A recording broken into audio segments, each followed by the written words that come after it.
আসসালামু আলাইকুম রহমতুল্লাহি ওয়া বারাকাতুহু। প্রিয় শিক্ষার্থী বন্ধুরা, তোমাদের জন্য আজকে খুব সহজেই একটা জিনিস ফাইন্ড আউট করতে সহজ হবে। সেটা হলো থার্ড পারসন সিঙ্গুলার নাম্বার। আমরা অনেকেই কিন্তু পড়েছি অনেক কাল ধরে, কিন্তু বুঝিনি আজও পর্যন্ত থার্ড পারসন সিঙ্গুলার নাম্বার কোথায় কি হবে, থার্ড পারসন প্লুরাল নাম্বার কোথায় কি হবে, কোথায় বসবে। বিষয়টা সংক্ষেপে আজকে আমি আলোচনা করার চেষ্টা করব। থার্ড পারসন সিঙ্গুলার নাম্বার বিষয়টা আমাদের ইংলিশ স্পোকেন এবং ইংলিশ রাইটেনের ক্ষেত্রে ব্যবহার হয় প্রেজেন্ট ইনডেফিনিট টেন্সের ক্ষেত্রে। তার মানে সাবজেক্ট যদি থার্ড পারসন সিঙ্গুলার নাম্বার হয়, তাহলে ভার্বের সাথে আমরা এস বা ইএস বসাইতে হবে, না হলে কিন্তু সেন্টেন্সটা ভুল হয়ে যাবে।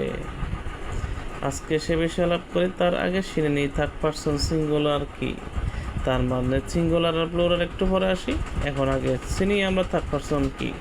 থার্ড পারসন চেনার জন্য খুব সহজেই একটা ফর্মুলা হলো আই, উই, ইউ, অর্থাৎ আমি, আমরা,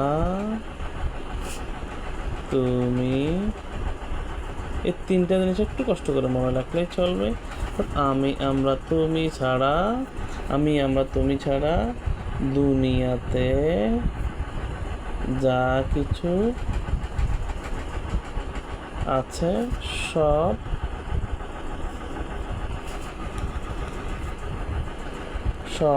থার্ড পারসন। শেষ। ঠিক আছে?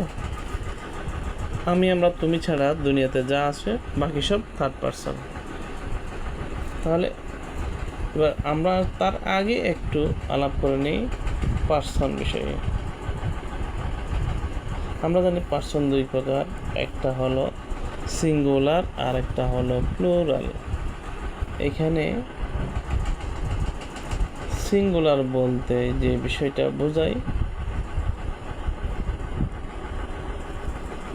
কোনো নাউন বা প্রোনাউন যদি একটি মাত্র বিষয়কে বোঝায়, এক জিনিসকে বোঝায়, সেটা হচ্ছে সিঙ্গুলার। এক বা একাধিক থেকে বসে বোঝালে সেটা হচ্ছে প্লুরাল। তাহলে এখানে বোঝা যাচ্ছে যে আই, আমি, একটা হচ্ছে কি সিঙ্গেল, এটা কি সিঙ্গেল একজন, সিঙ্গুলার নাম্বার, আর উই মানে বেশি, সেজন্য কি প্লুরাল, একদম সহজ, প্লুরাল নাম্বার।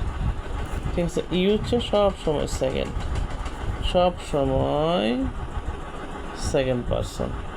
ঠিক আছে? আর দুনিয়াতে যা আসে সব থার্ড পারসন, আর সবগুলো থার্ড পারসন। যেমন হি, শি, দে, থার্ড পারসন। ঠিক আছে? তাহলে আমরা থার্ড পারসন সিঙ্গুলার নাম্বার আর প্লুরাল নাম্বার বোঝার সময় সাবজেক্ট থেকে কিভাবে আমরা আলাদা করব, সেই বিষয়টাই আসি। প্রথমে ধরে নিলাম কিছু আমি সাবজেক্টিভ ওয়ার্ক লিখতেছি, যেগুলো দিয়ে আমি একটু পরেই সেন্টেন্স মেকিং করব প্রেজেন্ট ইনডেফিনিট টেন্সে। প্রেজেন্ট ইনডেফিনিট টেন্স কাকে বলে, কীভাবে গঠিত হয়, এটা কিন্তু আমি কিছুই বলি নাই। এখন শুধু একটু খুব সহজেই কিছু সাবজেক্টিভ ওয়ার্ড লিখে কীভাবে সেন্টেন্স মেকিং করা যায় সেটাই আমরা শিখব। কিছু সাবজেক্টিভ ওয়ার্ড লিখি, যেমন ধরুন I, we, you, he, she, they, Hassan, my father, my sister,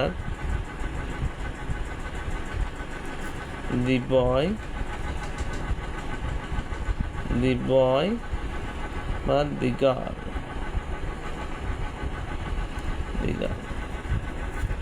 তাহলে আমরা একই কথায় একদম সহজে আমরা পার্সনটা এখান থেকে শিখিয়ে ফেলতে পারতেছি। বিষয়টা হলো কীভাবে, এখানে একজন আমি, সাবজেক্ট কি, সাবজেক্ট থার্ড পারসন, সিঙ্গুলার, এটা কি ফার্স্ট পারসন, এই দুইটা হচ্ছে ফার্স্ট পারসন, এটা হচ্ছে সেকেন্ড পারসন, বাকি সব থার্ড পারসন। ঠিক আছে? তাহলে একটাকে আমি আমরা তুমি ছাড়া বাকি সব থার্ড পারসন, আমি আমরা তুমি ছাড়া বাকি সব থার্ড পারসন, আমি আমরা তুমি ছাড়া বাকি সব থার্ড পারসন। তাহলে আমি আমরা তুমি, he third person, she third person, they third person, Hasan third person, my father third person, বাকি এখন বাকি সব থার্ড পারসনের ক্ষেত্রে সেই জন্য কি সেই সাবজেক্টটা কি একজন না বেশি, একজন হলে সিঙ্গুলার, বেশি হলে প্লুরাল, একদম ইজি। তাহলে আমরা একটা সেন্টেন্স মেকিং করি। আমরা জানি বর্তমানে কোনো কাজ করা হয় বা হয়ে থাকলে সেটা আমাদের present indefinite tense, present indefinite tense. তাহলে আমরা যখন সেন্টেন্স গঠন আসি কোথায় এস বা ইএস বসাবো, পড়ে একদম পড়ে দেখবো। যেমন ধরুন আমরা একটা শব্দ নিই, সেটা হলো যে প্লে, প্লে তো খেলা করি, প্লে ফুটবল, ফুটবল। তাহলে একটা সেন্টেন্সের ক্ষেত্রে আসে কি I play football, we play football, you play football, he plays football. তাহলে এখানে হি এর ক্ষেত্রে শুধু অ্যাজ বসাবো, শি এর ক্ষেত্রে অ্যাজ বসাবো, দে এর ক্ষেত্রে লাগবে না। এটা কি থার্ড পারসন সিঙ্গুলার না, থার্ড পারসন প্লুরাল। তাহলে একটু পরে আমরা সেন্টেন্সগুলো গঠন করতে পারবো, পাশাপাশি সেন্টেন্সটা শেখা হবে। দেখা যাক তাহলে, আই প্লে ফুটবল, আমি ফুটবল খেলি, উই প্লে ফুটবল, আমরা ফুটবল খেলি, ইউ প্লে ফুটবল, আমরা ফুটবল খেলি, হি প্লেস ফুটবল। কারণ যে এখানে কি হিটা হলো কি থার্ড পারসন সিঙ্গুলার, শিটা থার্ড পারসন সিঙ্গুলার, এটা হচ্ছে দে, তো তারা তো বেশি বোঝাচ্ছে, সেই জন্য থার্ড পারসন প্লুরাল হবে, থার্ড পারসন প্লুরাল হবে। কেন থার্ড পারসন? এখানে আমি একটা সেন্টেন্সের মধ্যে লিখে দিই, হি প্লে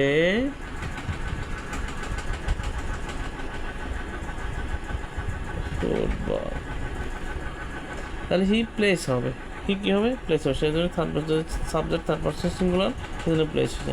যদি এখানে আমরা দিয়ে দিতাম they play football, they play football,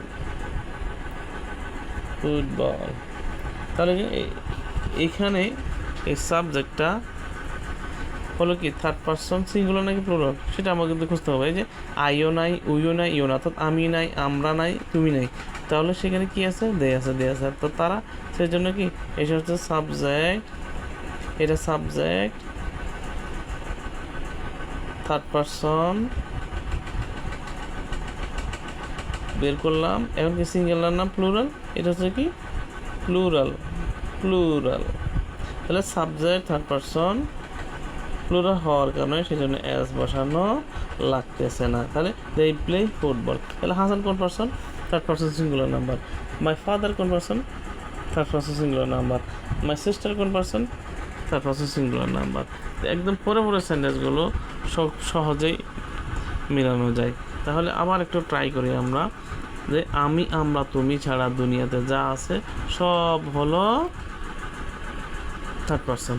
R third person singular R plural, অর্থাৎ সিঙ্গুলার হলে হতে হবে যে একটি জিনিসকে বোঝাবে, আর প্লুরাল হলে বোঝাবে একের অধিককে। ঠিক আছে? তাহলে খুব সহজেই আমরা একবার একটা সেন্টেন্স মেকিং করার চেষ্টা করি।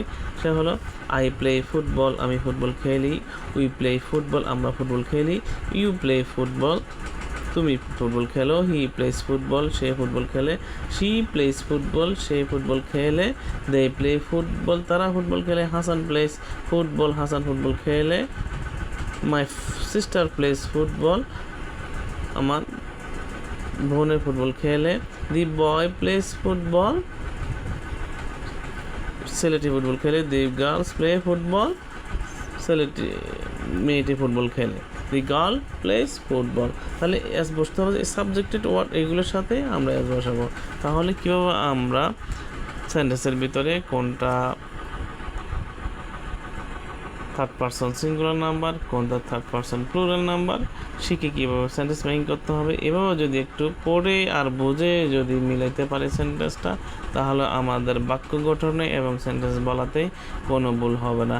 আশা করি শিক্ষার্থী বন্ধুরা বুঝতে পেরেছ।